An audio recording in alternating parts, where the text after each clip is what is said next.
We're in Grove Studios in Ypsilanti for Acoustic Alternatives. It's been the home of the podcast since the fall of 2020, when my first guest was an artist from Ypsilanti by the name of Chris DuPont. And Chris has been a guest on it a couple times. Rarely do I have visitors in twice, but it does happen. The podcast studio is also a place where folks from Ann Arbor, Ypsilanti, Detroit, they can all swing by anytime they want and do their band practice. If you're a band looking for a place to get out of the garage and get into the studio, this is your home. If you're a DJ and you're a nightclub DJ and you want to practice your mixes not in front of people and make a lot of noise and not disturb your neighbors, also a spot for you here. And podcasters like myself. I'm sitting at a podcast table in the largest studio at Grove, and I'm really excited that they continue to invite me back to do things here. It has been an excellent place for me to do the thing I love doing, which is talking to musicians and exposing people to music that I think they need to hear. And on the program today is somebody who's been on my radar for quite a while, but I've never actually had a chance to meet her until last night at the Arc. Hayley Reardon is here. Hello, Hayley. Hi. It's so good to have you here. Thanks for having me. So good to be here. Oh, goodness. Well, it's hard to define like where you are in your career without looking at numbers, I guess, because you're not yet a household name, but a lot of people know who you are if they're into the kind of music that I'm into. Only counting Apple Music, you're 8 million streams into your youngish career at this point, although the album I discovered you on, when did this come out? There's a year on the back. 2013? 2013. It's a few years ago. Yeah. And I've been trying to connect with you since then because your voice has that, for me, familiar sound of things that when I was first getting into the singer-songwriter scene, started doing a show actually called Acoustic Alternatives at a non-commercial radio station in Dearborn. The things I was discovering were things that are in the vein of what you do. And even a couple of people you've shared the stage with, Dar Williams, Lori McKenna, but other voices that I thought when I heard yours, Meg Hutchinson, Harriet Wheeler of the Sundays, Katie Curtis, Jonathan Brooke, who we talked about a little bit before we started recording, and Heather Maloney, who I believe you mentioned on stage last night at the Arc, who's a friend. Yes, Heather's a friend. Oh yeah, we work together. Yeah. So to me that's a good, comfortable place, and your voice makes me feel calm, and everything about it I just love. So thank you. I've been trying to connect with you to have you like tell me your story and play songs for me, and we finally made it work because you finally visited Michigan for a show that made sense for me to say, hey, come on, do the thing I do here, and here you are. Yeah, we're doing the thing. Yeah, I'm so happy to be back in Michigan. It's been a long, long time, so I'm happy we're here, getting to chat. Well, we're going to have you do some songs. We're going to have you tell me your life story a little bit. But I don't know that I could pick a song if I was trying to introduce somebody to your music to start with. What would you pick as a song as a starting point for an introduction to Hayley? Well, this is a shifting thing. It depends what moment you catch me in and what version, which identity. But I have one on my little list of ideas for today that I would put in that category that I can play for you. Do you want to tell me a little bit about the song? Yes, it's called Enough Is Everything, and it's a bit abstract. I have two kind of categories of songs that seem to come through me. There's very narrative folk storytelling songs, and then there are these kind of word painting songs that feel to me like prayers that always kind of seem to be written by some version of me that's farther down the line, and I'm trying to catch up to it. They're coming from some place of some deeper wisdom, and this one is that way. So it's quite... The story behind it is quite abstract, but I think in the end it's about my relationship to songs and like looking for safety inside of music. So you can ponder that. It's called Enough Is Everything.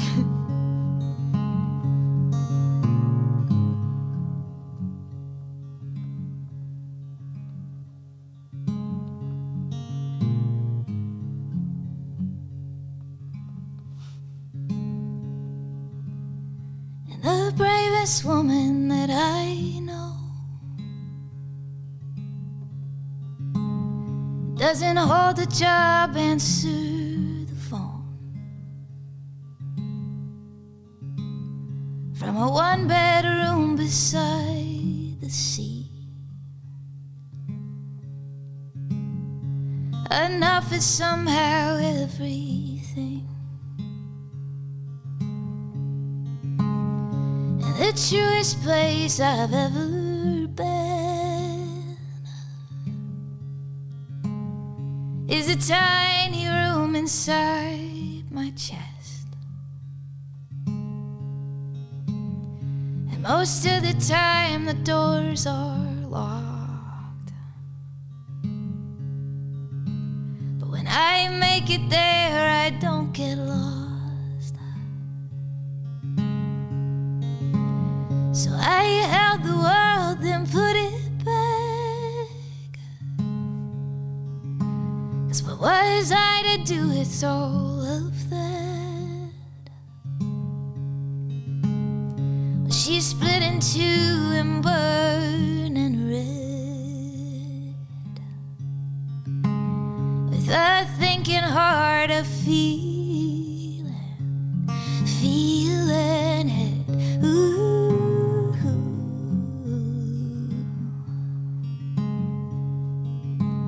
ooh.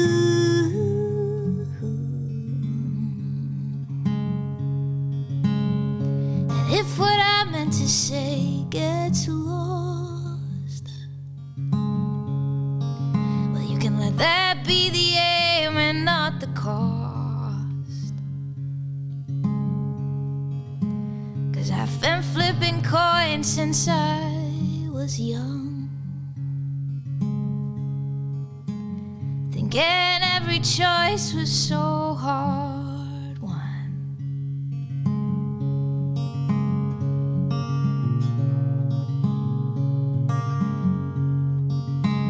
So I held the world and put it back.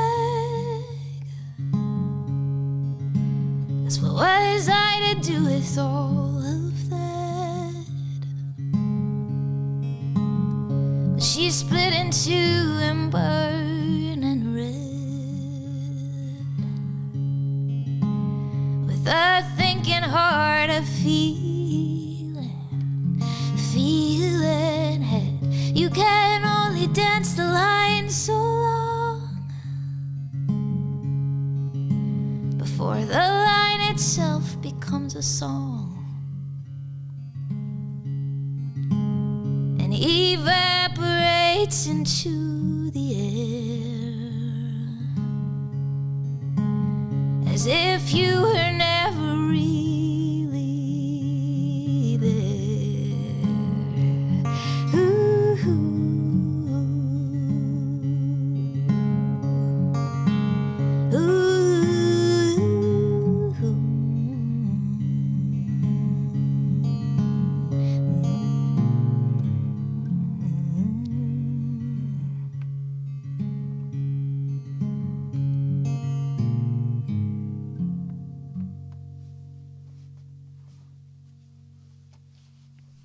Beautiful music there from Hayley Reardon on Acoustic Alternatives, live from Grove Studios. Live, I guess, recorded it live in Grove Studios. It's not really live. It's not happening right now when people are listening to it.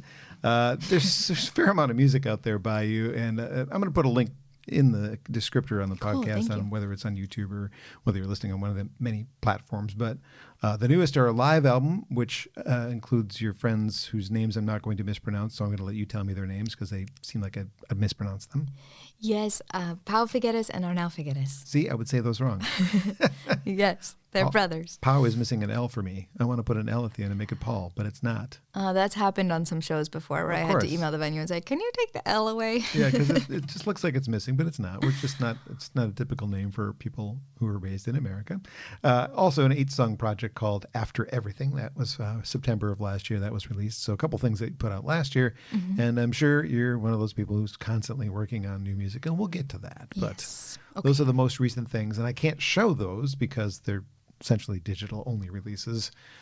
Yes. At this time. Don't be sad. At this time. Well, I mean, there's only so much. I'm working on it. We have to determine still whether the buying public who goes to your shows wants CDs or not. I do, but I'm also from a different age group. That I don't know your fans, but I feel like, yes, it's going away. There's not CD players in cars anymore. So unless you have a car that's old like mine, mm-hmm. you're not going to be able to play it in the car. And maybe you don't have one at home anymore. You could still use your DVD player. Oh, wait, people don't have those anymore. So it's like, it is kind of a dying media, but cassettes are coming back. So guess what? These will come back. That's true. You're right. I left it. I didn't print this one to CDs. And then now that I don't have it, people are asking so much. I'm like, well, I didn't know there was it. So I actually I'm going to print now, but I thought the same thing. I thought it was gone. But you're right. If vinyl's back, if cassettes are back, then CDs will still have their home in the world. 8 tracks are next. No, probably not. So a little bit about you. Raised on the East Coast near Boston. Tell me about growing up Hayley. What kind of things did you do as a kid? Oh, I loved knitting. Knitting I as a loved kid? knitting. Really? Really. I just rediscovered it. The reason this is top of mind is I just started knitting again because when I was very small, knitting was my favorite thing in the world. I would like tell everyone knitting was my passion. And I just rediscovered it and it came back like riding a bike. So knitting, I loved my family, my friends. I had a very sweet childhood. I really did. Very coastal New England, small town, sweet childhood. Siblings? Yep, I have one sister. Her name's Chelsea.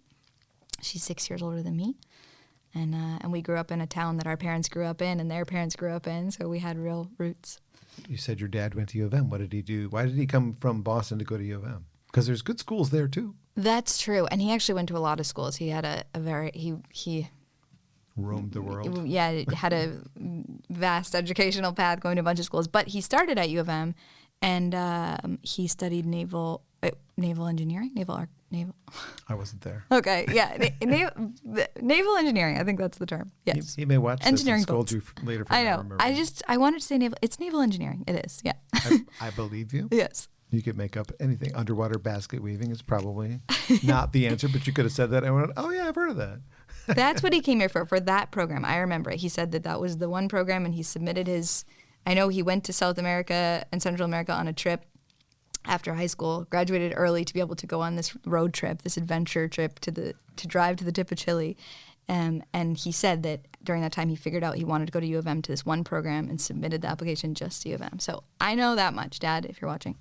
Was it your mom or your dad or both that made you a music fan? Or maybe your sister? All three.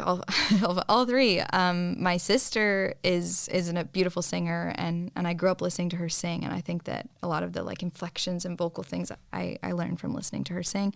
And both my parents are big music fans. My dad especially played a lot of singer-songwriter music, and I think that that created this resonance with like singer-songwriter music specifically and the singular perspective of that versus bands and you know, like a artist identity. It's more this singular, you know, memoir in song form I really became attached to, and I think that was his influence, playing lots of singer-songwriters. When I was first starting to do this as a radio show, and I told you my story before we started talking, but the Boston music scene was really an important part of what I was looking at. Like there were so many good acts coming out of Boston doing the kind of music that you do. I wasn't at all surprised that what you reminded me of, oh, she's from Boston. I guess that kind of makes sense. Whether you were subconsciously or consciously picking it up, you picked it up somehow. Yeah. Oh, yeah. And that was such a blessing to just happen to be a kid who wanted to get into music and be geographically where I was. And my dad was aware of that scene, and my uncle's a musician, and he was aware of this singer-songwriter scene in New England. And I started writing songs so young, and then wanting to share them. And you know, bars aren't really the place for my little folky songs when I'm 12. I mean, in general, quiet lyric-oriented music, but especially when you're 12, 13. So I was so lucky to discover the New England folk scene and the Boston scene that's so rich in singer-songwriter history. So, what kind of lyrics were you writing at that age? Oh, I mean, lyrics about what I thought songs were supposed to be about. I mean, it was, I Not loved real experiences. I loved the process of songwriting at that time, but I was still figuring out how to write about my real life. Well, I also learned in my research that you were involved as a spokesperson for the National Bullying Prevention Center. How did that come about? Yeah, and that actually brought me out to Michigan a lot when I was a teenager and even a middle school student. I spent a lot of time out here playing in schools in West Michigan. But that was because I had written this song. I mean, eventually I did get into writing about my own life. I think when I was like 12, like 11, 12, first started writing, I was just writing about what I heard songs to be, love songs and things that, you know, it was more just what I thought songs were supposed to be about. But then later into middle school when I was, in 8th grade, 7th grade, 8th grade, I started to write about my experience, and I had a friend who went through a very, very hard time with bullying, and I had written a song about it for her, a song about her and her experience. And that song ended up connecting me to this organization called the Pacer Center in Minneapolis that was doing this anti-bullying work in schools across the country, and we ended up teaming up, and I sort of developed this school program with them as the container for it that stretched beyond bullying. It was sort of like a youth empowerment school program that encompassed music and songwriting, and we would write songs together with the kids, and it was a whole journey. It turned into this whole thing. I would tour around and play in schools, and my dad was with me, and I was playing for my peers as a 8th grade, 9th grader, 10th grader, 11th, and then eventually I was wasn't a peer anymore, and it didn't really make sense. But Yeah. but it was really a beautiful season. I learned a lot, and it was really cool to connect to music in a way that was, right out the get-go, had a message attached to it, which was also in my roots from the New England folk scene, so it was cool. Feel like we still need that message out there, so Yeah, yes. don't stop doing that. But anyway, that seems to me, if I put myself in that age group of my own life story, I would never have had the confidence to do what you do. Where do you think your confidence came from?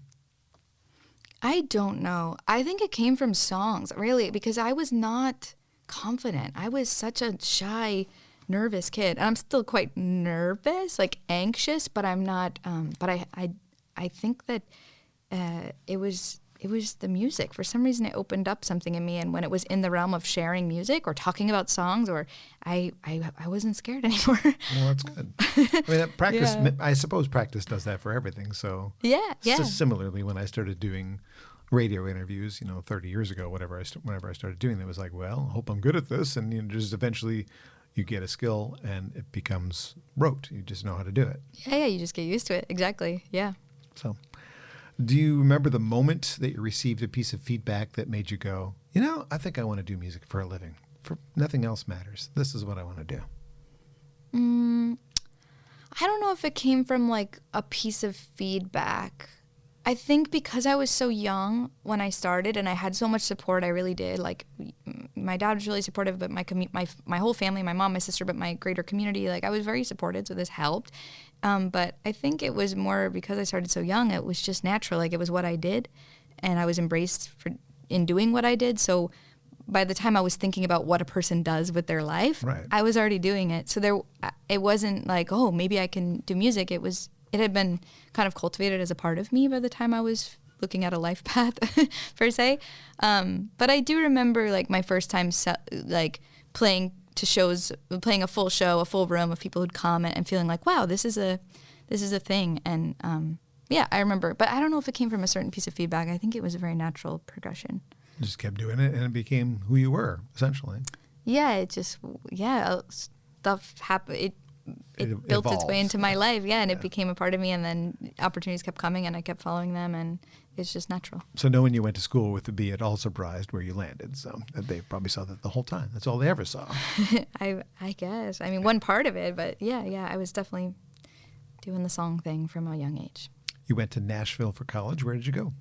I went to Belmont University. Okay. I didn't graduate, but I went there for a few years, and then lived in Nashville for another year and a half after school, and yeah, Belmont. Did you find that Nashville wasn't going to help you do the thing you wanted to do, or it was just you felt too crowded there because there's a lot of competition there?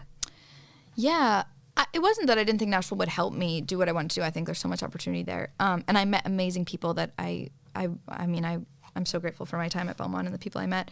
I think I just had multiple things going on. Like I was already touring. I was already doing my thing as a like troubadour folk singer thing, which is quite a different path than the like Nashville industry path, especially the, publishing deal, writing world. And I was just trying to find my way between what felt like different avenues. And I was touring a lot, and I missed New England a lot, and I was taking out a lot of loans to finish school in the end, and I ended up just carrying on with music and then going to Europe, and then it just life happened. But and then I wound up not going back to Nashville, but it was a beautiful time. And now I go back there, and I'm so happy I have roots there and Connections too, yeah, probably. Yeah. That's cool. So. Would you like to do another song? Sure. Dealer's choice. Yes, I do want to. I'm going to switch guitars, okay? Okay. I'm not going to complain. Okay. We're in Grove Studios in Ypsilanti. They are, again, the home of the podcast and have been for the 80-ish or so episodes. Most of them have been here. Every great now and then I'll go to somebody else's place. Like Jeff Daniels had me come out to his place, and we did one talking about his audiobook that came out at the time. A local band from this music scene had a practice space, and I wasn't quite sure how I was going to pull off a band interview in the original podcast studio, which is one of the smaller ones down the hall. But for the most part, we do them here. Every now and then somebody's a keyboard player, and I say, if you have a piano in your house, it might just be easier for me to come over. and I bring a portable mixer, and we go over there, and we do it there. Tell me about the song you're doing. This is a song called Good News. It's off this latest record, the After Everything. I don't know what to call it, record. It's 8 songs. The latest project. Yeah, it's called Good News.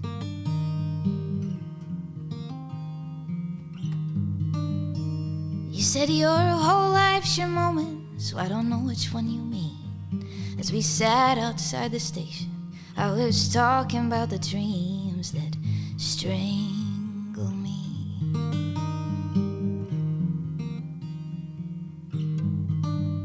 And I was caught between some running list of other people's plans. I was holding out my life with scared, unsteady hands, and you were holding your heart. I remember it well, your gaze unwavering. And all along a turning point, a crossroads in some cosmic void, and branches bend, strings come loose. You have only ever been good news. We were looking at the fields from your mother's garden, yellow buds along the flatlands. Summer barely even started. I could feel the sun dancing from your skin to mine. It was changing me.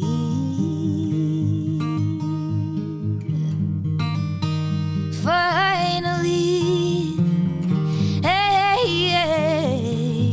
your fingerprints on all my maps I gripped so tight I almost crashed. And roads they bend, strings come loose. You have only ever been good news. You have only ever been good news.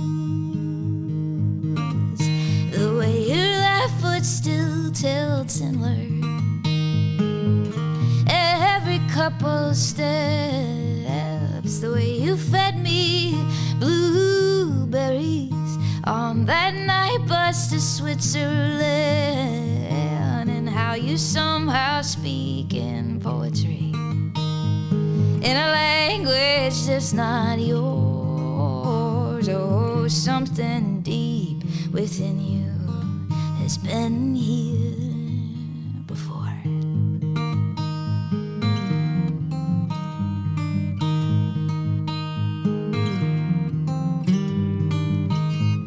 And all along a turning point, a crossroads in some cosmic void, and branches bend, strings come loose. You have only ever been good news. Your fingerprints on all my maps I gripped so tight I almost crashed. And roads they bend, strings come loose. You have only ever been good news.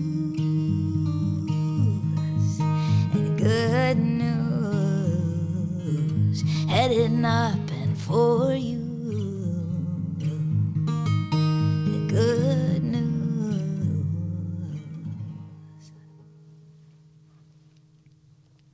Great tune. You can find the recorded version on a project called After Everything. My guest in the studio today on Acoustic Alternatives is Hayley Reardon. Thank you for doing that one, Hayley. Love it.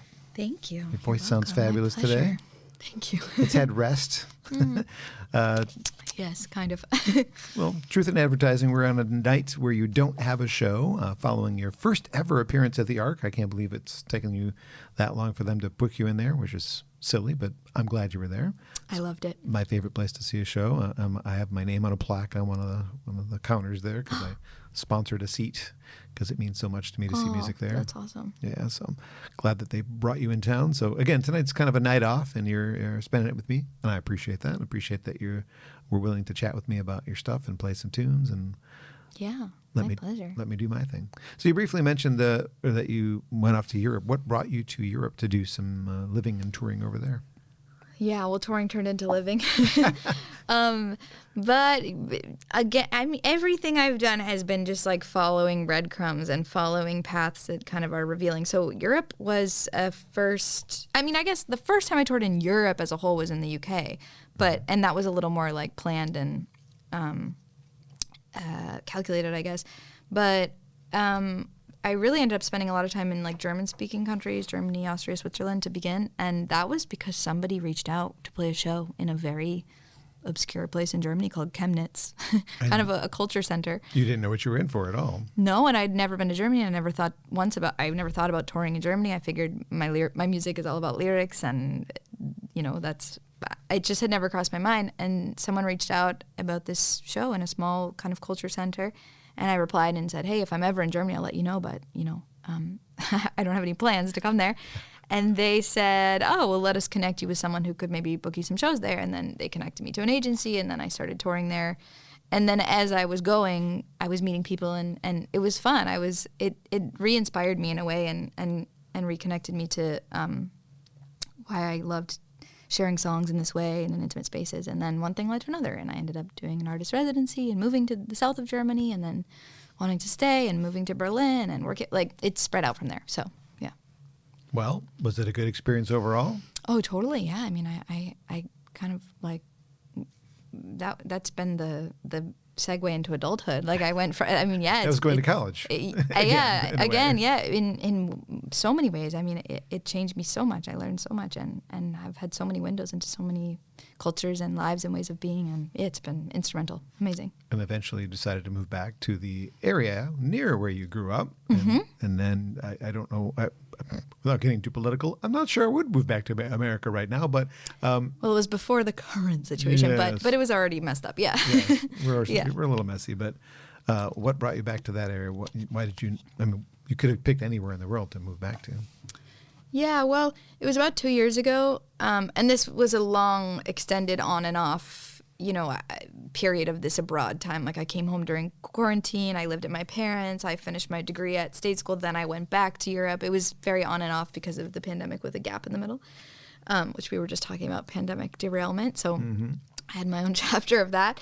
But then once I'd been living in Europe for a bit, and I was working a lot in Spain, but kind of technically living in Berlin and really bopping around, I don't know, suddenly the transientness started to weigh on me, and I felt very ungrounded, and I needed to go home, but home was kind of amorphous. Like, I wasn't necessarily trying to go back to my parents' house, but I wanted something familiar. And I talked about this last night at the show. A friend sent me a link kind of randomly to a little cottage that was for rent in this town that's about an hour from where I grew up. And it was a winter rental, so it was only available for 4 months in the winter. And then summer would come, and they would rent it to people who want to go to the beach for more money because it's on the ocean. So I thought that container of a short period felt like, great, it's only 4 months, I'll go there, and there was something idyllic and like restful about it, and I wanted to reflect. And so I did. I moved to this town, and it turned out to be the right decision, and I have stayed there. Not in that cottage, but yeah, it surprised me to wind up back so close to where I grew up, but I love it, and it's been nice to reconnect with New England and with my roots and with the music community and with my family and everybody there I don't know, I never thought I'd be living an hour from where I grew up, and I love it, so it's really good. Do your surroundings change how you write songs at all, or is it pretty much the same wherever you are? It could be, you could be in Ann Arbor writing a song or in Boston writing a song. Does it really? No, I think the surroundings influence me a lot. I think it's also just like emotional states. Like, for instance, this last After Everything project, many of the songs are about my time abroad, but I wasn't in the state to write those songs then. And I think then I felt this pressure, like, oh, but I'm having all these experiences and I haven't turned them into songs. I haven't documented them. And then it was only in going to somewhere very familiar and being in that cottage and having this rootedness that suddenly they came through at the songs and the processing and synthesis, which is I feel like that's what songwriting is for me, is like my space of synthesizing what's going on. So yeah, I mean, there's the obvious thing of a place inspiring me, like writing a song based on something I'm experiencing in a certain place. But then there's also the way a place affects my state and allows a song to come through that maybe has been trying to come through and I haven't been available for it. So yeah, I think place is very interwoven with my process. I learned yesterday that it's a fishing town. How come there's no sea shanties on this record? I feel like I know. Yes, I actually I met some locals in this town I'm living that were like reviving old sea shanties, and they do a night downtown, and I went one night and it was amazing. But no sea shanties from me. Just a fan. Okay. pick up some Great Big Sea records and learn it from the Newfoundland perspective. You'll enjoy the sea shanties from Great Big Sea. Okay, Great Big They're Sea fun sea songs. shanties. Okay. They're from Newfoundland though, so Still. they have a song.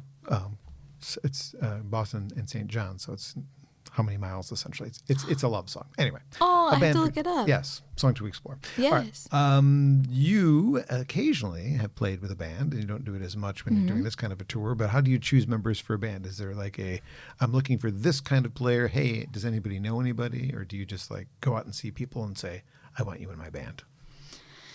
Yeah. Well, when I've played with a full band, it's almost always been with the players that were on Oh, on the record. a record. Yeah. Like You already knew them. Yeah. And back at home, like this old, like I've only done 2 projects that were like live with a full band. One more recently and one back when I was maybe 18, 17 in New England with amazing Boston musicians. But, and then we did a couple like release shows with that band, but mostly I'm either solo or doing like a duo or trio thing, a smaller constellation. And it's mostly people that I have recorded with. Like the musicians I'm working with a lot now are from Barcelona, and I've been recording with them my past few projects, and otherwise I tour a lot on my own. Yeah.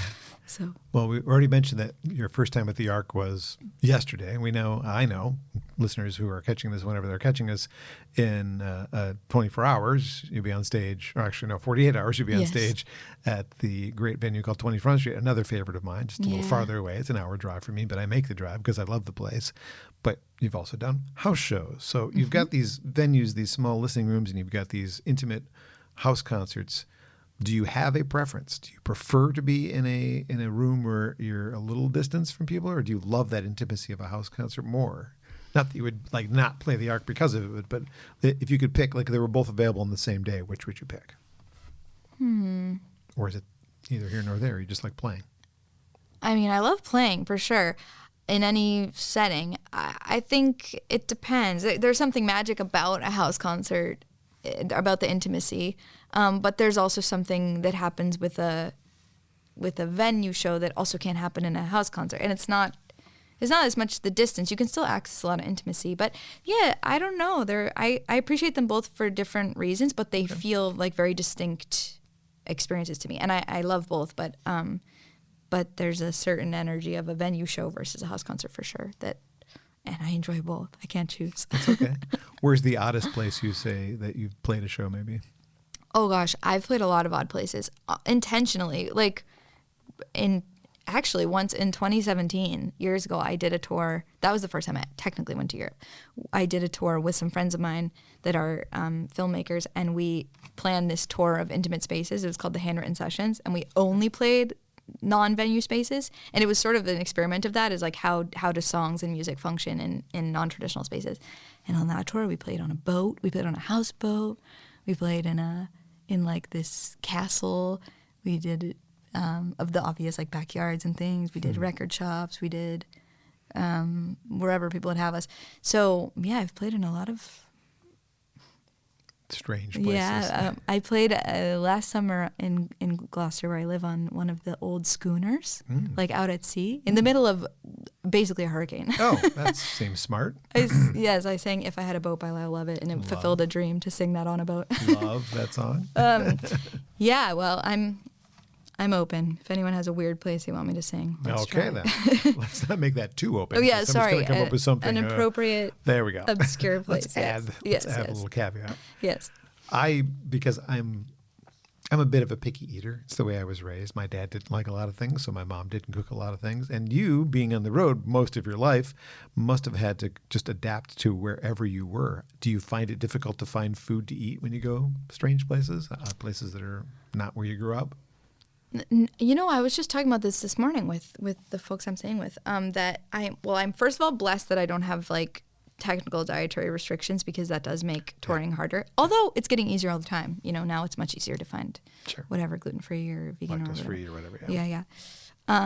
But no, I think touring and traveling has broadened my, I think I was much more picky as a kid, and now I kind of eat everything. And I think, the necessity made me be very open, and now now it's fun because I try stuff that I probably wouldn't have tried if I hadn't learned to be very open with food from traveling. So yeah, eating healthy I try and find stuff that's healthy, but otherwise I'm going with whatever's.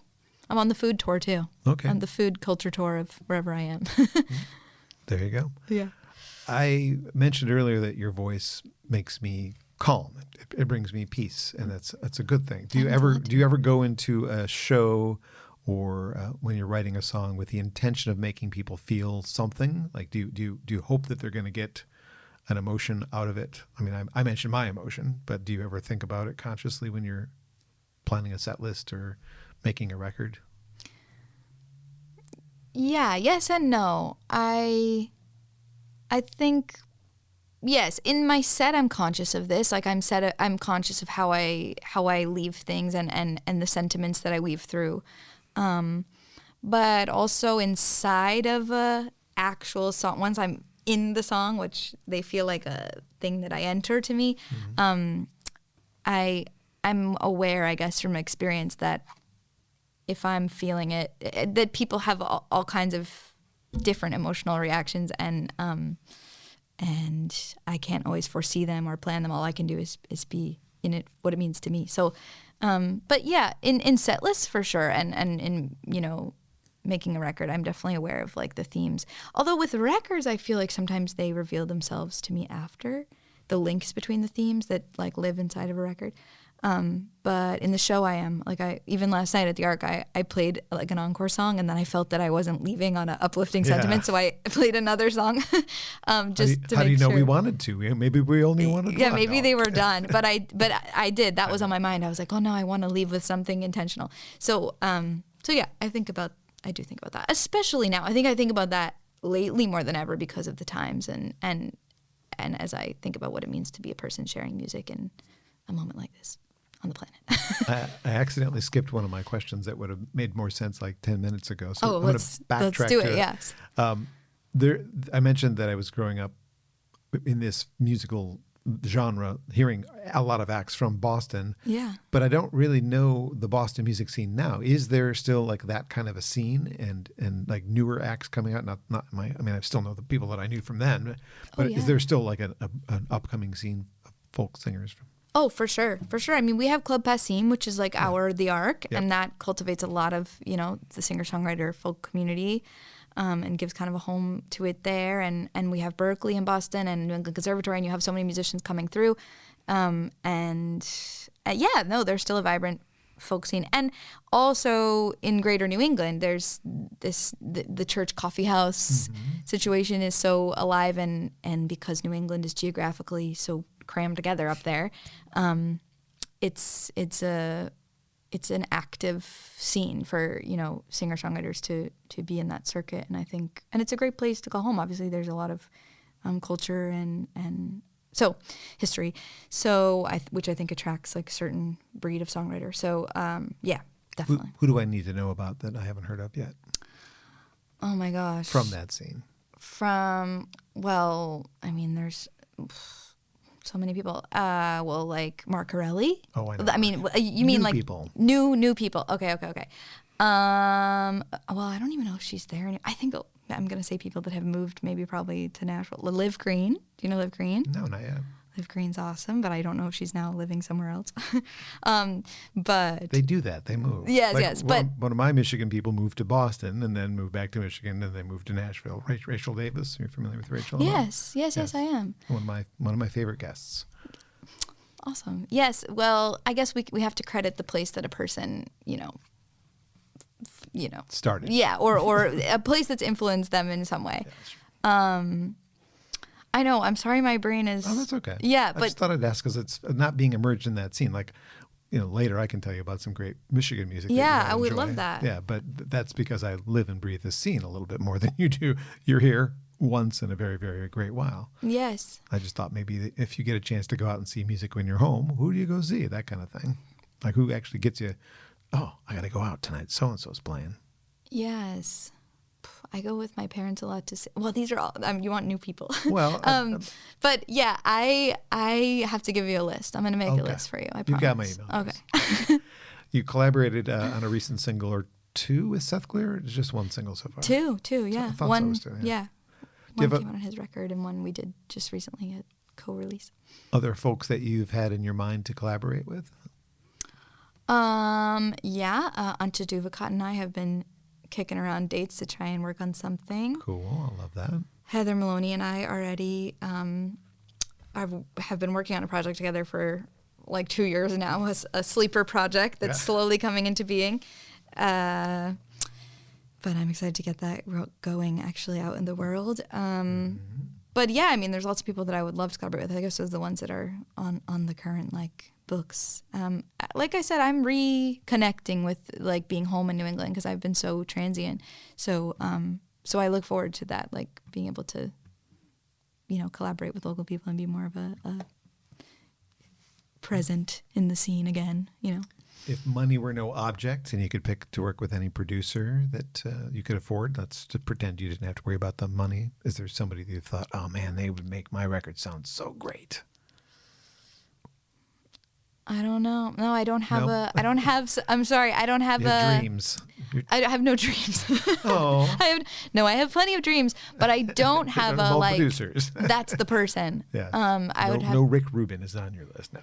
Rick Rubin. Well, No. I mean, Rick, sure. I'm glad if Rick wants to work together. Yeah, I don't know. I don't have a dream producer that's like, that's the name. You're just going about your career. You're just doing your thing. Yeah, and I think that also I relate to things so much. The songs rule my life, and sometimes I think that it creates this fear on the other side that there isn't some continuity to like what I'm offering because I let the songs lead versus writing from a place of like, okay, I'm gonna write this type of record. I want to make something that sounds like this and then write to it. I'm usually following the songs, and therefore I have very different ideas production-wise based on the songs themselves. They're my kind of teachers and maybe this relationship to the music, to the songs themselves needs to adjust. Part of that might be because of the way that I came into songwriting, where it has been this like, I'm following it. Maybe I need to steer the ship a little more. But with production, it's hard for me to answer that question outside the context of what music I'm wanting to produce, specifically the songs, because I usually do start with the songs themselves. So yeah, I would have to make a list and I'd have to look at the music. But you kind of have a sound. I mean, your records feel similar, which is not a bad thing at all. But I mean, that's good. I'm glad you feel that way. Yeah. But maybe you want to venture into a slightly more electronic sound or something. I don't know. I'm just kind of spitballing with you here. Yeah. I don't know. I mean, I've actually been lately going back towards making things in a more live, with more restrictions, like doing things more live for the sake of the freedom that I feel like comes from saying, okay, we're going to go in the room and we're going to do this. And that's that versus the layering and the overthinking. And because there's something freeing about that to me lately. That's just what I've been drawn to. And I find it fun and inspiring. So the last record we made was like that and actually, literally, it was a bunch of musicians in the room with like no pre-production.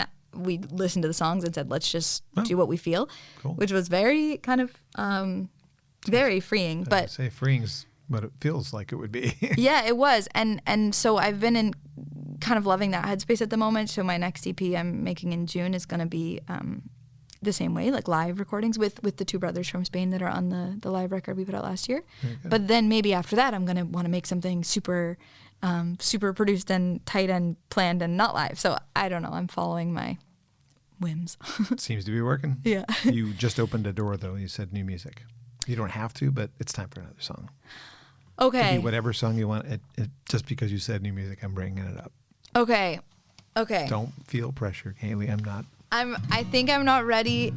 I'm not ready to play the songs I will soon be recording. Okay.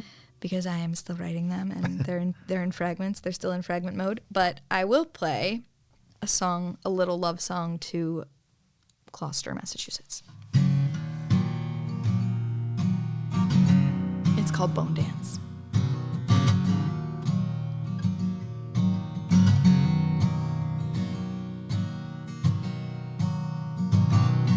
She's standing in the door frame, apron the color of the shingles. She can't recall the song's name, So she sings me just a little. She's been working on a painting. The tourists always want the same thing. Says, anyways, enjoy your walk, dear. It's good to have you back around here.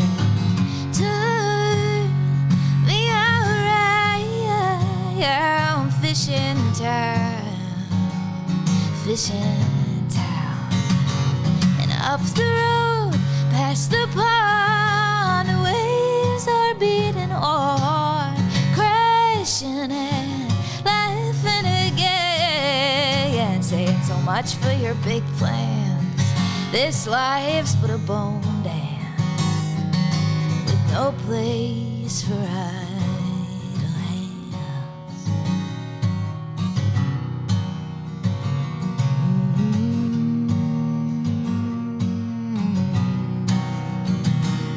Down on Main, she's selling used clothes. She's dressing strangers for a funeral. She says this island is a tightrope. If I were you, I'd take the back roads. There's a wind up from the northeast. Everybody knows what that means. Oh, the boats will sure be in soon. We'll keep the coffee hot long past noon. Turn me around, yeah, I'm fishing town, fishing town. And up the road, past the pond, the waves are beating on, crashing and laughing again, saying so much for your big plans. This life's but a bone dance with no place for idle, no place for idle hands, with no place for idle hands.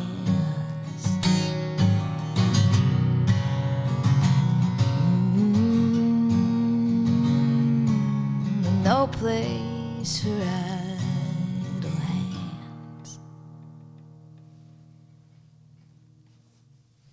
Hayley Reardon is my guest today on Acoustic Alternatives from Grove Studios in Ypsilanti, and that's a song you can find on her latest release, a digital-only release at this time. Could be physical by the end of the year if funds magically appear somewhere. Kickstarter, you could do that if you wish. Do you have a Patreon page as well? I do have a Patreon, so that's where Me too. Yeah? I don't have as many followers as you, I'm sure. I have like 15. Hey. It's better than 0. Yes, but no, Patreon, that's the Patreon heartbeat, is like a small group of people who care is very powerful. Yeah. So yeah, is it Acoustic Alternatives? Yeah, it's Okay, sort of help for the me show fund the things that I do that might cost me money. So I try to do this. I do this, and I do a weekly playlist, and I do 2 different internet radio shows, and I get paid for none of it. It's a lot of my time to do something that I'm passionate about. Happy to do it, but I wouldn't mind if I made a little bit of money at it. It wouldn't hurt too much. It's okay to make money doing something you're passionate. Yeah, definitely, and that's I think that's the cool thing about this model of you don't need. You don't need to be this big if there's enough people that want to contribute and support something that they love. Yeah. Patreon's been awesome. So I do have that. Good. We might turn fun. to that and say, a limited pressing or something. Oh, whatever. You said it shows people have been asking. Yes. I need to get it together for the new CD for sure. This is a one-woman show problem. I need to do it.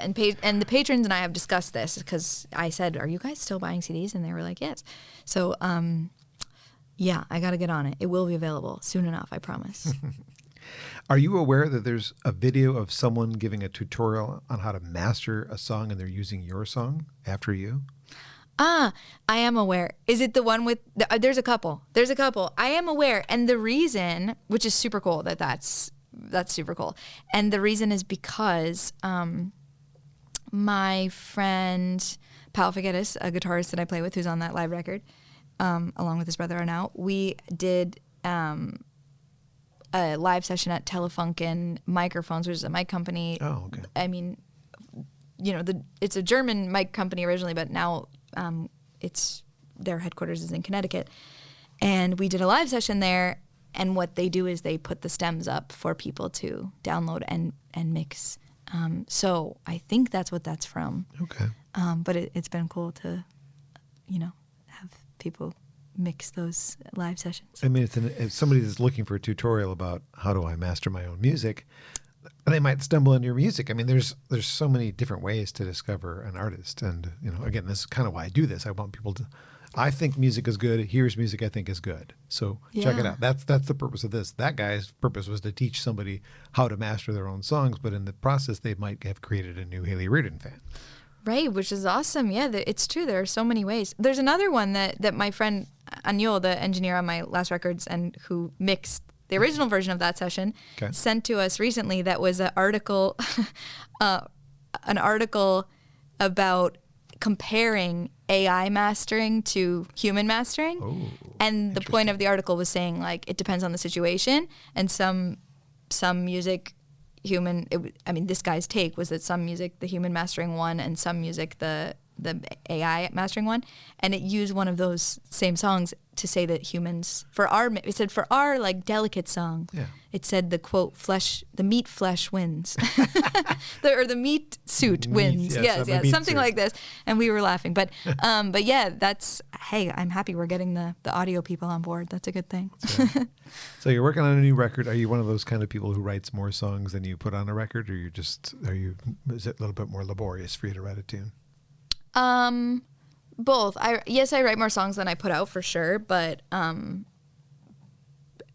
it depends. There's a lot of songs that I don't finish. Like verses. This is again probably something I should change, but it's kind of like a book. Like if I'm not into it, I put it aside versus power through.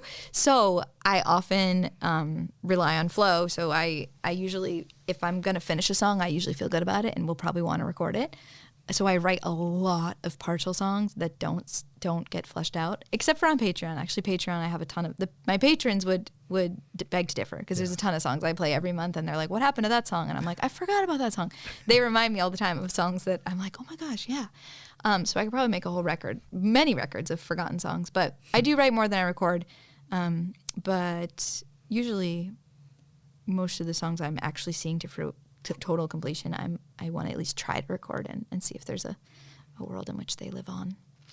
Well, the best I can tell, this career is working out, but I saw somewhere in an interview that you did that you would consider being a teacher. What kind of teacher would you be? Like a particular subject or like an elementary school? Wow, that was an old do you know when that was? No. Because I wouldn't have said that in many moons, but I think I do remember saying that. And I don't know, maybe like a high school English teacher or like middle school, maybe high school. I think that teaching feels a lot like performing. Like it's dynamic and it's creative and you have to kind of be on and flow. And I get energy from things like that, You seem compassionate to me. Would you consider therapist? I mean, again, if this career didn't work out, you might have to do something else. What would it be? I don't know. Do you like hearing people's issues and helping them? Yes. Why am I trying to change your career? I'm trying to promote your career. Sorry. This is a weird question. I hope I get to carry on with this career. No, I don't know about therapists though. I don't know if I'm the right fit for therapists because I think that I pick up too much stuff and I would struggle with it. Carry it with you. Yeah, and I would I don't know. I think I'd write. Like I would write novels or something. Oh, that would make sense. You're a storyteller. That makes a lot of sense. Yeah, or something. I don't know. I think I stand by teaching more than being a therapist. Okay. It can be rewarding, but also a big pain in the butt. Yeah. Yeah. Now I'm really thinking. I mean, I know I'm planning my new career. Get back to me. Don't plan your new career. Stick with this one. You got the goods. You sound great. I also stumbled into something in all my research where it looks like Ed Sheeran took over one of your gigs where you were playing somewhere. If he took over I guess I would say, it was his gig. It was his event. From the perspective, yes. It was like he took your microphone and had a little conversation. What was going on? Yes. Well, he did a pop-up event in Ipswich, Massachusetts, which is 20 minutes from where I live in Gloucester, Massachusetts. It's on Cape Ann. The other Cape, not Cape Cod. We're proud of ourselves up there. And he's from near Ipswich, UK, so in Ipswich, England. So they were doing this pop-up event in his sister city of Ipswich, Massachusetts, to promote a new song.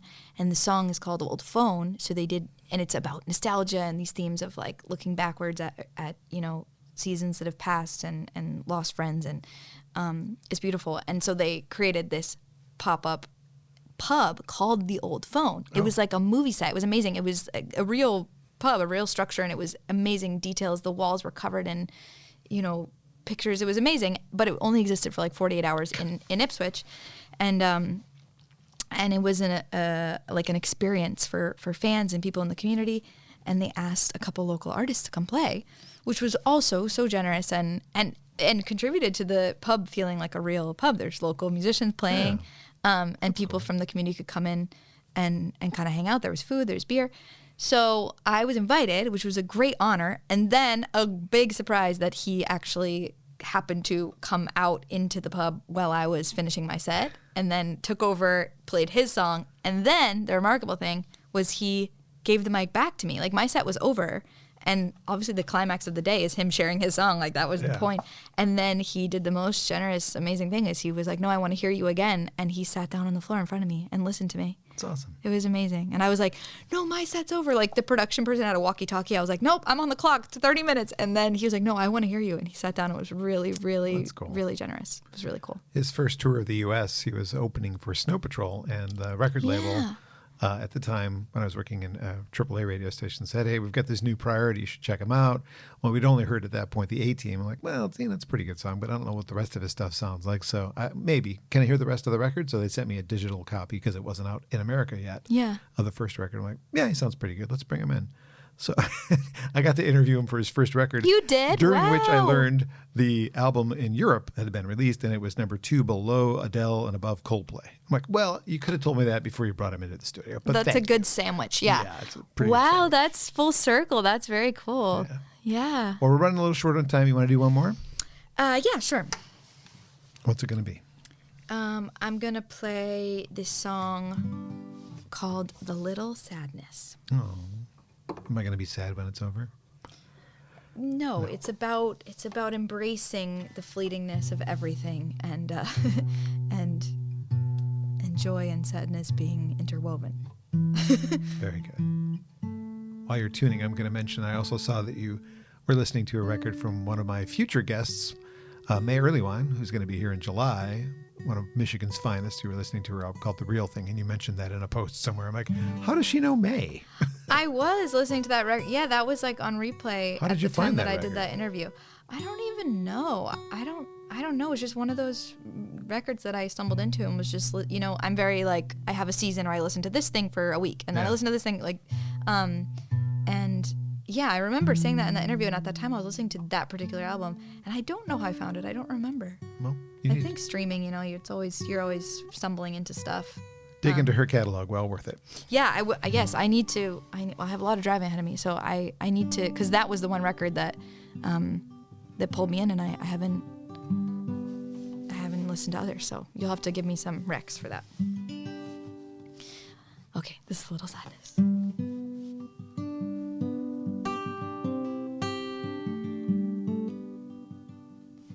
On the long ride to Munich, I was glad to be alone. I saw the future like a blanket on the foggy mountain roads. When it was too late to go back and too early to call home, I thought everyone I love is asleep out there. And I've got all of this new life I've got to put somewhere. I've got to put somewhere.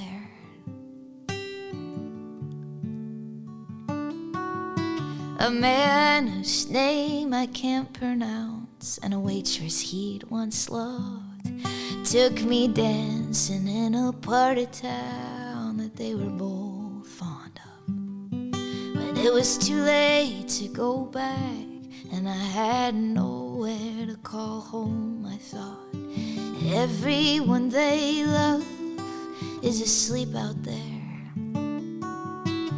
I'm just passing through on my way somewhere, on my way somewhere.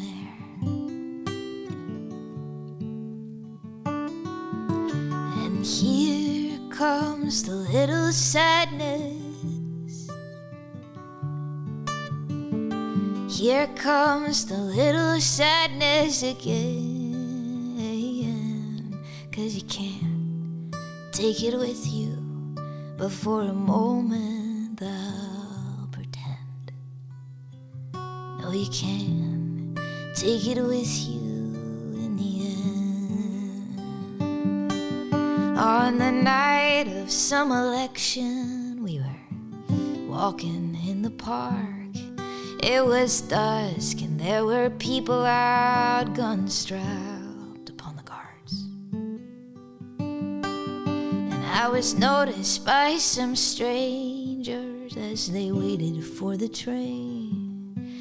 Someone was talking about America and asked me to explain. And I said, everyone I love is asleep out there.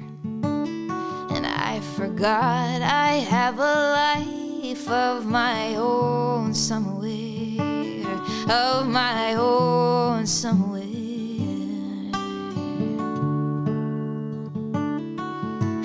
And here comes the little sadness. Here comes the little sadness again. Like a story I won't tell you, like a letter I can't send. 'Cause you can't take it with you in the end.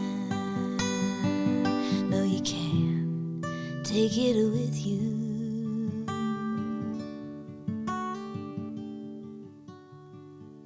In the end. Beautiful. Thank you. I can barely see your eyes. I'm going to look you in the eyes. Thank you for the time today. I really enjoyed our time together. I'm so grateful that you made a spot for me in your day. Me too, John. Thanks for having me and asking such thoughtful questions. And I'm so happy to be here amongst the amazing alumni of the show. So Thank you. Thank you. There are more to come. And if you're a fan of what I'm doing here, if you've just checked out the podcast because Hayley was on it, there's a lot of other good ones to check out. She was excited I got Jonathan Brooke in here. I was too. Yes. So if you're a fan of this kind of stuff, the whole point of it is for you to discover new music. You may not know the names, but click on it. Listen to the first song. If it doesn't capture you, jump to another one. But thanks for doing that. And Grove Studios, without them, I wouldn't be doing this. I told you the whole story, but the short version is they invited me and they said, do a podcast. And I said, no. And they said, do a podcast. I said, okay, fine. And I'm so glad I did because it has opened up a door that I needed opened. And it gives me a chance to do a thing I love. So Grove Studios, if you're looking for a place to practice, which there will be at least 3 different people taking over the rooms in this building in 10 minutes. So we need to clean up. I need to clean up. It's a pretty cool place to do your band practice, your DJ practice, your podcast, whatever it might be. Thank you, Grove Studios, for being a home for me. And thank you, Hayley. Again, check the notes portion of the posting of this to find out how to find all of the great music she's got out there. And I wish you good luck on the road. Thank you. Thanks, John. Take care.